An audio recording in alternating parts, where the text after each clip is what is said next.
Fala investidor, bem-vindo ao canal Analista 1. Meu nome é Rafael Medina, eu sou analista CNPI e consultor CVM e nesse vídeo comentarei os resultados da Klabin e da Irani referente a 2025 e trarei pontos importantes que nós, como investidores, devemos observar além do lucro líquido, principalmente em relação a essas empresas e o setor que elas estão inseridas. Começando então pela Klabin, e para quem pensa que a empresa é concentrada no segmento de celulose, assim como a Suzano, está enganado, porque veja que 64% do seu EBITDA ajustado foi oriundo de papéis e embalagens e apenas 36% no segmento de celulose. E no caso da Suzano, por exemplo, quase a totalidade do resultado é oriundo da celulose. Então ela se torna bem menos previsível do que a Klabin. E já falando de Irani, ela não vende celulose, apenas produz para a fabricação dos seus produtos. Já em relação aos resultados do quarto TRI de 2025, a empresa permaneceu estável, tanto em relação ao volume de vendas, receita líquida e o EBITDA ajustado. E o EBITDA é o lucro antes de juros, impostos, depreciação e amortização. Além disso, a margem EBITDA permaneceu em 35%, o que é substancial. Já olhando para o resultado em relação ao ano cheio de 2025, a empresa entregou um aumento de 4% em relação ao volume de vendas, 5% a mais em relação à receita líquida e de 7% superior ao EBITDA ajustado de 2024. E para quem não sabe, a empresa paga proventos com base no EBITDA ajustado. E nós vamos ver esse ponto mais adiante. Além disso, 37% da receita líquida foi proveniente do mercado externo, enquanto 63% do mercado interno. Outro ponto, falando de celulose, que é um segmento que representa cerca de 36% do resultado operacional da empresa, houve um aumento de 6% em relação ao volume de vendas se comparado com 2024, e note que cerca de 70% do volume vem de celulose de fibra curta, seguido de fluff e fibra longa. Agora, o ponto negativo foi a queda no preço da celulose. Observe 11% de queda em relação ao quarto TRI de 2024 e de quase 20% se olharmos para o ano cheio. E mais um ponto, falando de custo caixa de produção, ele tem ficado na faixa de $1.300 por tonelada e houve aumento tanto na ótica trimestral quanto na ótica anual.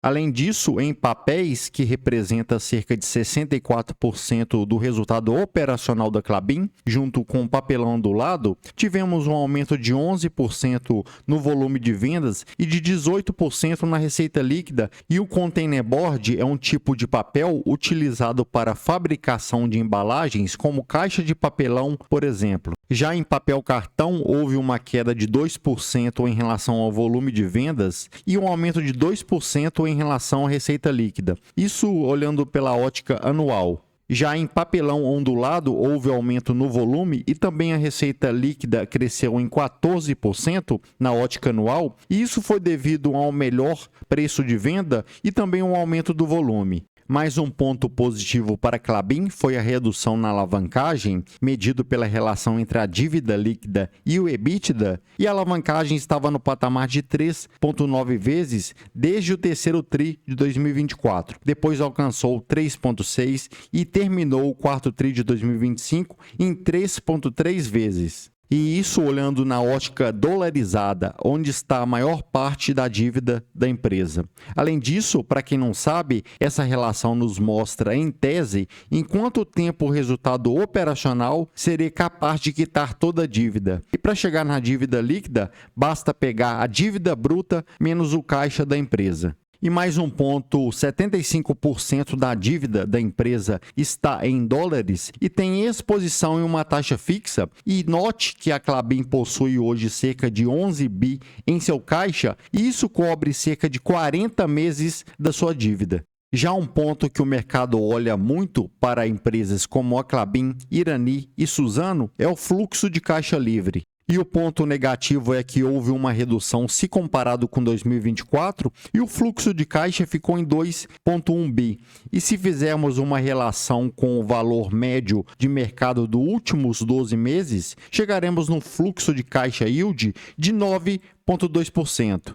O que acaba ficando inferior aos 11,8% de 2024 e também inferior se comparado com a Irani e a Suzano. Já em relação a proventos, tivemos 1,2 bi em 2025 entre dividendos e JCP, e o dividend yield ficou em 5,3%, inferior a 2024. E como eu disse anteriormente, a política de distribuição de proventos da Klabin é com base no EBITDA ajustado, e o alvo é entre 10% e 20%, mas a prática tem ficado em 15% de distribuição. Então, o investidor, no caso aqui da Klabin, foque menos no lucro e mais no EBITDA e no fluxo de caixa livre. E agora, já entrando nos resultados da Irani referente a 2025, então a empresa alcançou receita líquida de 1,7 bi, um EBITDA ajustado de 531,8 milhões, lucro líquido de 242 milhões e investimentos na plataforma Gaia até 2025 de cerca de 1 bilhão. Além disso, a empresa entregou um ROIC, retorno sobre o capital investido, de 13,3% e o custo da dívida ficou em 8,9%. Então, esse ponto aqui acaba gerando valor para os acionistas e nós vamos ver esse ponto mais adiante. Além disso, o fluxo de caixa livre, yield, ficou em 21,5%, o que é bastante elevado. Mais um ponto, a dívida líquida sobre o EBITDA ajustado, ou seja, a alavancagem, ficou em 1,99 vezes. Já olhando na ótica trimestral, a receita líquida ficou em 415,9 milhões, o EBITDA ajustado em 127,9 e o lucro líquido em 37,9, que a gente vai discutir tanto o lucro líquido da Irani quanto da Klabin.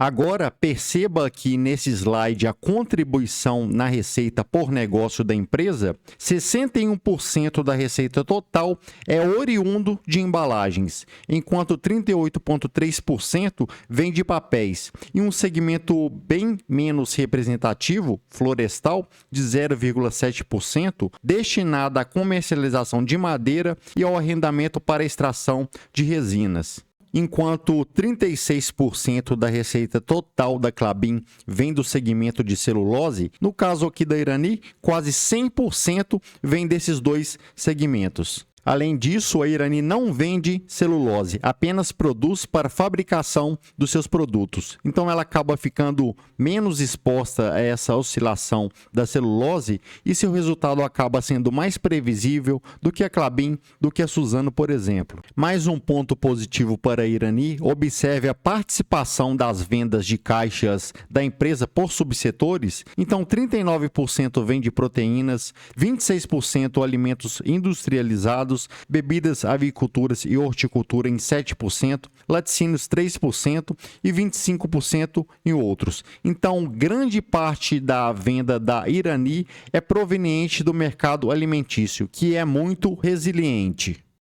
Já em relação ao volume de vendas relativo a 2025, a Empapel, que é a Associação Brasileira de Embalagem em Papel, em toneladas teve uma queda de 0,5%, enquanto a Irani uma queda de 2,5%. Por outro lado, o ponto positivo foi os preços médios. Tivemos uma alta de quase 11% se comparado com 2024 e a empresa destaca que essa queda é justificada porque ela está priorizando a rentabilidade sobre o volume. E aqui estamos falando de papelão ondulado, que representa cerca de 61% da receita da empresa. Já em relação a papel, e esse segmento representa os 38% da receita da empresa, o aumento das vendas foi de 2,6% se comparado com 2024.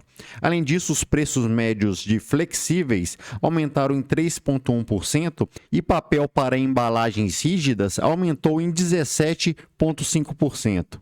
Agora, já olhando para a receita líquida total da Irani e considerando as operações continuadas, a receita líquida alcançou quase 1,7 bilhões e o aumento foi de 8,4%. E a empresa destaca que esse aumento foi devido a melhores preços praticados e ajustes no mix de vendas. Já em relação ao EBITDA ajustado e considerando as operações continuadas, porque a Irani descontinuou o segmento de resinas sustentáveis, inclusive esse segmento dava prejuízo para a Irani. Então, aqui considerando apenas os negócios que permanecem no portfólio, o EBITDA ajustado alcançou 539 milhões e o aumento foi de 11,4% frente a 2024. Além disso, a margem EBITDA foi de 32% e a empresa destaca que foi impulsionada pela recomposição de margens e captura contínua de ganhos de eficiência e produtividade. Mais um ponto em relação a endividamento e a relação entre dívida líquida e o EBITDA, ou seja, a alavancagem, a Irani está com 1,99 e como vimos na Klabin, a alavancagem está em 3,3. Além disso, a Irani, tanto a receita como a dívida, está quase 100% em moeda nacional, ou seja, é proveniente do mercado interno, enquanto a Klabin, a Suzano também, grande parte da receita e da dívida está atrelada ao mercado externo. E mais um ponto positivo para a Irani, note que o custo médio da dívida é de 13,5% ao ano, equivalente a CDI menos 7%. Então a Irani consegue tomar dívida a uma taxa bastante atrativa. Então, tanto o endividamento quanto a alavancagem da empresa estão bastante confortáveis. Já esse slide aqui é muito bom porque mostra o ROIC, o retorno sobre o capital investido, e a criação de valor para os acionistas. Então, observe o ROIC dos últimos 12 meses em 13,3%, enquanto o custo médio da dívida após o imposto foi de 8,9%. Então, criação de valor de 4,4 pontos percentuais. E note que em 2021 o ROIC era de quase 25%, o que é bastante elevado. Depois teve uma queda até 2024 e agora nós estamos vendo subir de novo. E a empresa destaca que ele voltou a crescer após a conclusão dos principais projetos da plataforma Gaia. Outro ponto, em relação a pagamento de proventos, a Irani distribuiu 169,7 milhões e o dividend yield de 10,8%, mas considerando a cotação de 6,82. Depois de toda essa alta, o dividend yield fica bem menor do que esse patamar. E nós vamos ver minhas projeções logo adiante. Além disso, a Irani tem recomprado suas ações consistentemente e cancelado. Então, isso aumenta a participação dos acionistas no resultado da empresa. E se não considerarmos essas recompras, o payout da empresa tem permanecido em 50%. Já em relação ao fluxo de caixa livre, e aqui considerando as operações continuadas e operações descontinuadas, a Irani terminou 2025 com o fluxo de caixa livre ajustado de 387 milhões, um aumento frente a 2024. Além disso, note aqui o fluxo de caixa livre ajustado yield de 21,5%, o que é bastante elevado. E como vimos na Klabin, por exemplo, o fluxo de caixa yield foi de 9%. Mas é importante mencionar que esses 21,5% é em relação ao valor médio de mercado dos últimos 12 meses. Depois de toda essa alta, esse patamar fica um pouco abaixo, mas ainda elevado. Agora, investidor, atenção nesse ponto aqui, porque é um dos mais importantes desse vídeo, e aqui está a demonstração de resultados da Irani, e observe o lucro operacional antes dos efeitos tributários de 47,6 milhões se olharmos para o quarto tri de 2025. E isso representou uma alta de 22,6% frente ao quarto tri de 2024.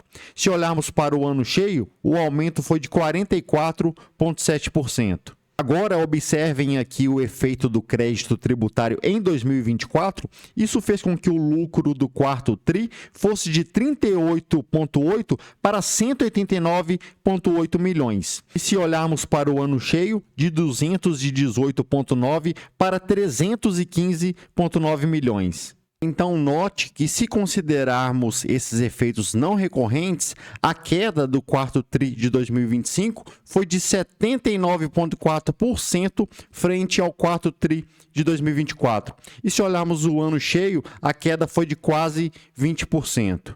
Já em relação à Klabin, observem a queda de 18% no lucro de 2025 frente a 2024, mas em contrapartida, observe o aumento de 7% em relação ao EBITDA ajustado. E como vimos, a Klabin paga proventos com base no EBITDA ajustado.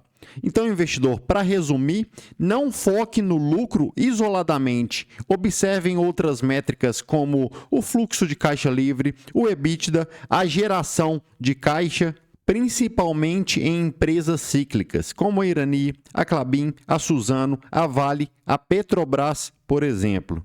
E já encaminhando para o final, eu trouxe esse gráfico com retorno total, ou seja, considerando a reaplicação dos proventos e também a variação na cotação, isso olhando para um período de 10 anos. Então, eu trouxe o retorno total da Klabin, da Irani, em comparação com o Ibov. E considerando esse período, a Irani entregou um retorno substancial de 507%, enquanto as ações preferenciais da Klabin, Klabin 4, 111%, as units Klabin 11, 66,78% e o Ibov 345,46%. Então, repare que se olharmos para essa janela de tempo, o retorno da Klabin foi inferior ao do Ibovespa, enquanto o da Irani foi bem representativo. E se olharmos para o retorno médio, a Irani entregou quase 20% ao ano, Klabin 4, 7,76%, Klabin 11, 5,25%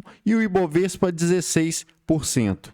E para finalizar, aqui estão as minhas estimativas para 2026 em relação à Irani e a Klabin, lembrando que essas estimativas podem ser alteradas à medida que as empresas forem divulgando os seus resultados. Então, no caso da Irani, eu acredito que a empresa possa entregar um lucro de 260 milhões em 2026 e dividindo esse lucro projetado pelo número de ações em circulação, chegaremos no LPA estimado. Então, 1,13 de LPA, considerando o payout de 50%, e aqui não estou considerando as recompras, temos um dividendo por ação, DPA, de 0,56. E considerando o preço atual de 9,58, um dividend yield projetado de 5,9%. E o meu preço teto para a empresa é de 9,02. Então, temos uma margem negativa de 6%. Em relação à Klabin, eu estimo que ela possa entregar um EBITDA de 8 bilhões e dividindo esse EBITDA pelo número de ações em circulação, chegaremos no EBITDA por ação. E considerando o payout de 15%, que tem sido a prática da empresa, temos um dividend yield projetado considerando a cotação atual de 4,8% para Klabin 11 e Klabin 3 e 4,9% para Klabin 4. E também margem de segurança negativa considerando o meu preço teto e a cotação atual da empresa. Esses são apenas alguns de vários outros dados que estão na planilha, que conta com cerca de 40 empresas para quem segue a estratégia de dividendos assim como eu. Além do radar do dividendo inteligente e gerenciador de carteira. Menos de R$1 por dia e pode cancelar quando quiser. Deixarei o link com acesso à planilha e também os meus contatos na descrição. Então, investidor, o vídeo ficou longo, comentamos aí sobre pontos importantes que devemos olhar além do lucro líquido e no final das contas, o principal objetivo desse canal é educar e capacitar você, investidor, para que tome as melhores decisões, principalmente na parte de ações. Então, se gostou, curta o vídeo, deixe um comentário com uma dúvida ou uma sugestão, se inscreva no canal e tamo junto.